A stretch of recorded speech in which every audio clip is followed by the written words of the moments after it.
There's my finger. All right, an update on the floor. I tried in some areas where it won't be covered.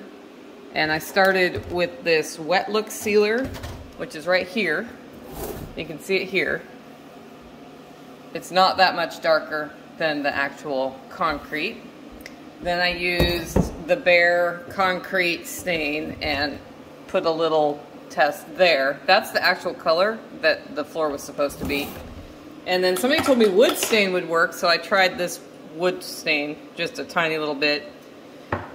And the color there is completely different than the color that it's supposed to be. It looks like a pink weird Easter egg, I don't even know, magenta thing. So we're gonna get more of this concrete stain the whole floor before we seal it, and then we'll be good to go. The lesson here for me is with Microcrete, I'm not sure it's worth putting color in on something like this.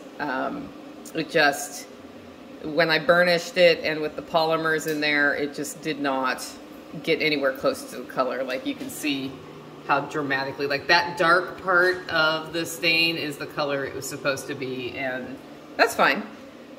Luckily, somebody talked to me about concrete stain, and so that's what we're gonna do.